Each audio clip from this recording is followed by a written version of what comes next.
ओशो ध्यान साधना को लेके, ध्यान विधियों को लेके, जो उनने ग्रुप्स बनाए उनको लेके, जो वो बोलते थे प्रवचन संदेश उनको लेके,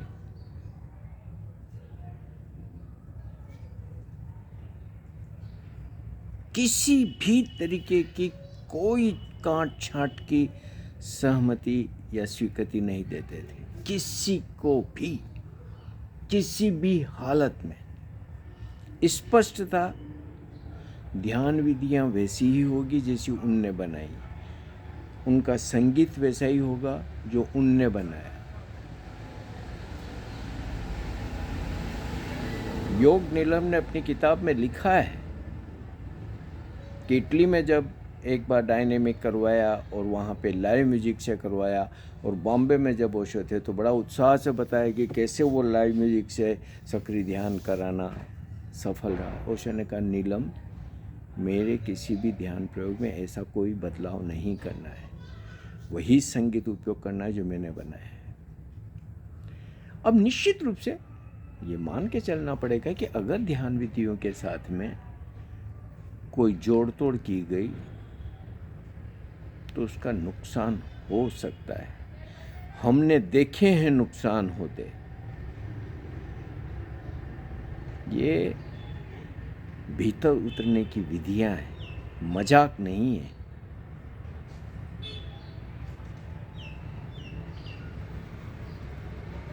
हैरानी हो रही है। 3 दिन का मिस्टिक रोज, मिनी मिस्टिक रोज कहीं नागपुर में,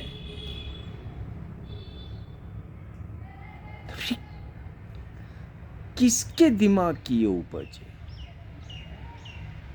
कभी किसी ने सुना 3 दिन का मिनी मिस्टिक रोज?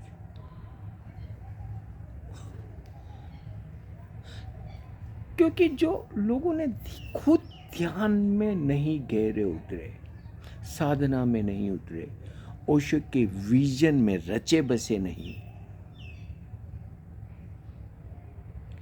फिर इंटेलेक्चुअली तो चीज़ें जैसी उनको सुविधाजनक लगती है कि यार चलो 21 दिन के लिए लोगों के लिए आना थोड़ा मुश्किल है, कम ग्राहक आते हैं, 3 दिन में जितने ग्राहक आ जाएं, बाकी तो सारी दुकानदारी, काम तो बात तो सारी दुकानदारी का है, दुकानदारी चलती रहे बस।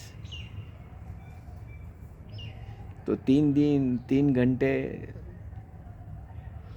निश्चित रूप से ओशो की ध्यान विधियों और ओशो की थेरेपीज, और वो भी मिस्टिक रोज जैसी इंटेंस ग्रुप, ओशो ने विपश्यना के बाद इस मानव जाति के लिए मिस्टिक रोज को सबसे बड़ा वरदान बताया। विपश्यना के बाद जिस विधि से इस मानवता जाति में सर्वाधिक लोग संबुद्ध हुए। मैंने किया 3 बार मिस्टिक रोज, मैं जानता हूं कि कितना गहरा प्रयोग है। 7 दिन 3 घंटे हंसना, 7 दिन 3 घंटे रोना, फिर 7 दिन 3 घंटे मौन बैठना। और ओशो जब ये प्रयोग बना रहे थे तो वो एक प्रक्रिया से उसको देख रहे थे, लोगों पे करके देख रहे थे कि उसका कैसा असर होता है, कैसे उसको, किस तरीके से उसको डिजाइन करना है। ओशो जैसे मनीषी ने वो डिजाइन किए। मजाक समझ रखी है यार, मूर्खता की कोई सीमा होती है? सिर्फ लंबे बाल बढ़ा लेने से या झबले पहन लेने से या धक्के देने से तुम ध्यानी हो गए? ध्यान करवाने का तुम्हें हक मिल गया, पात्रता आ गई तुम्हें?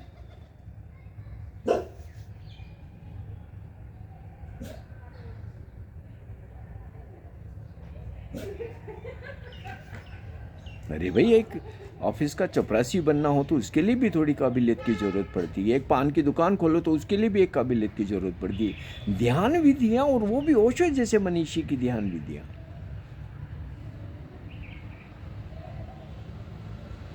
मनमाने ढंग से करवा रहे हो। ऐसी कौन सी काबिलियत है और ऐसी पात्रता है तुम्हारे अंदर की जो तुम्हें लगता है कि जो तुम जोड़ तोड़ कर सकते हो?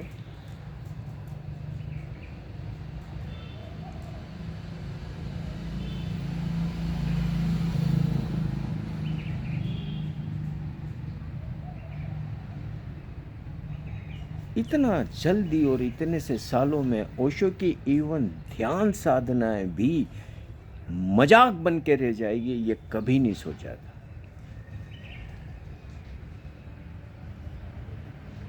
फुहड़ मजाक।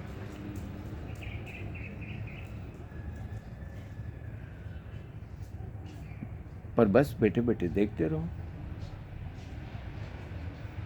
ओशो ने अपनी किताबों में इवन कामा मात्रा को भी ठीक करने की इजाज़त नहीं दी, स्पेलिंग मिस्टेक को भी ठीक करने की इजाज़त नहीं दी। पूरे साहित्य का एक तरीके से बांध्यकरण कर दिया गया है। जो फायर है ओशो की, जगह जगह जगह जगह जगह जगह क्यों कर किया जाए ऐसा? कभी ओशो ने अलाउ किया ये सब?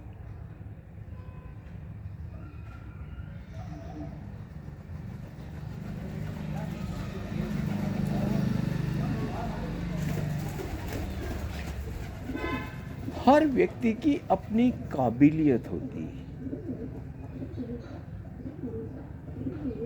लेकिन ओशो के काम को करने के लिए एक मल्टी डायमेंशनल व्यक्ति चाहिए, क्योंकि ओशो का काम बहुत मल्टी डायमेंशनल है। पूरी दुनिया से हर तबके के लोग ओशो के पास आए। ओशो थे जो देह में रहते इतने सारे विविधताओं को एक लय में चला पा रहे थे। उनके काम को चलाने के लिए 21 लोगों का होना बेहद जरूरी था। वो 21 एक दूसरे के साथ में श्रेष्ठ बन जाते हैं, हर एक का श्रेष्ठ उसमें से निकल के आता है। एक कितना ही कोई महान हो, ओशो के काम के लिए ठीक नहीं हो सकता। अगर ठीक होता ही तो ओशो तो एक को भी एक काम दे ही सकते थे। एक एक करके तो सब थे ओशो के सामने।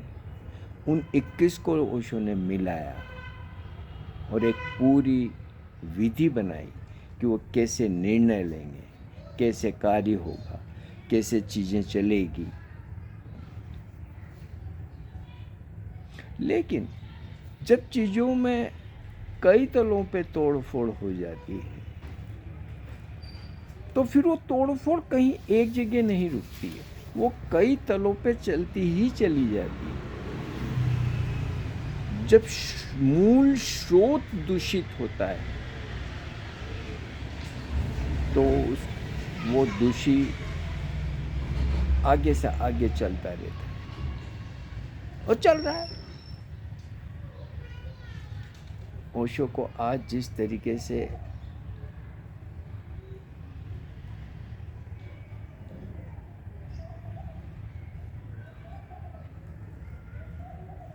बाजारू बना दिया गया है,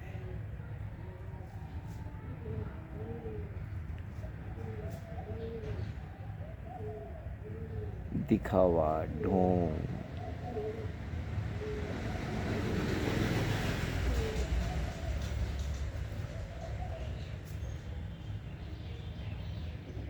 जिसको देखो वही पता नहीं क्या क्या करने में लगे, क्योंकि चीजें मूल से ही बिगड़ गई।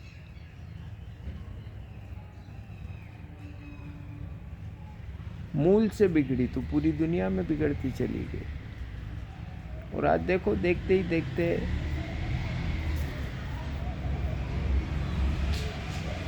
अब ये एक हैरानी की बात है कि जीते जी बुद्ध के भारत से बौद्ध को फलने फूलने से भी कोई रोक नहीं पा रहा था, लेकिन बुद्ध के शरीर से जाने के बाद उसे पूरी तरीके से पहुंचना संभव हुआ।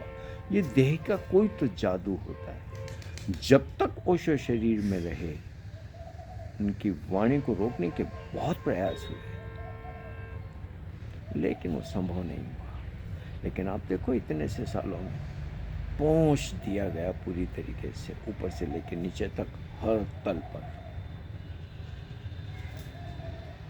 अब जब ऐसी चीजें इतने तलों पे हो गई है कि अब ये 3 दिन के मिस्टिक रोज तो होंगे, इनको तो कोई नहीं रोक सकता।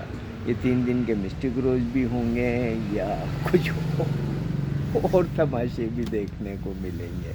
बहुत सारे तमाशे देखने को मिल ही रहे हैं, अभी तो और भी तमाशे होंगे। और भी तमाशे होंगे, और भी तमाशे होंगे। देखते रहो, देखते रहो। और ये भी एक हम लोगों के लिए बहुत बड़ा अनुभव है कि कैसे मनुष्य जाति के इतिहास में, अतीत में एक से एक संबंधों को उनके देह से जाने के बाद चालाक लोगों ने नष्ट किया। वो एक कहानी सुनाते हैं ना कि शैतान के पास दौड़ के गया एक नया नया युवा कार्यकर्ता, हमारे चोट धंधे पर चोट पड़ने वाली है। एक व्यक्ति को फिर सत्य उपलब्ध हो गया तो शैतान कहता है तू चुप रहे, अपने आदमी वहां बैठे हैं,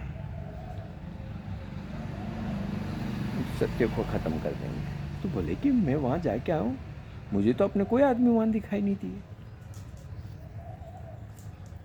शैतान ने कहा कि जो उसके आसपास बैठे हैं ना लोग, ये अपने ही आदमी, एक बार इस व्यक्ति को देह से जाने दो, ये सब टूट पड़ेंगे और उस सत्य को, उस फायर को, उस आग को दफन कर देंगे। ये लट्ठ भारती, ये देवदत्त और ये जबलाधारी, मालाधारी और दिखावेबाज और कामुक, वासना से भरे लोग, पैसों के लालची, अय्याश टूट पड़े। देखते ही देखते, देखते ही देखते सब चौपट कर दिया। शैतान की बात सच निकली। जब ओशो ये कहानी सुना रहे थे कि आसपास बैठे हैं, मैंने सब चारों तरफ देखा था कौन बैठे हैं, तो ये इनमें से कई चेहरे मेरे को दिखे तो थे उस वक्त, पर उस वक्त मुझे ध्यान नहीं गया था ये चेहरे बात ये शैतान के लोग हैं। ये तो सब शैतान के लोग हैं।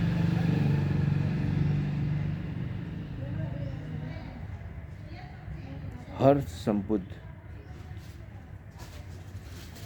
को मूर्खों ने, मूढ़ों ने असफल किया। ओशो भी उन्हीं में से निकले। ओशो अपवाद नहीं बन पाए। ओशो अपवाद नहीं बन पाए।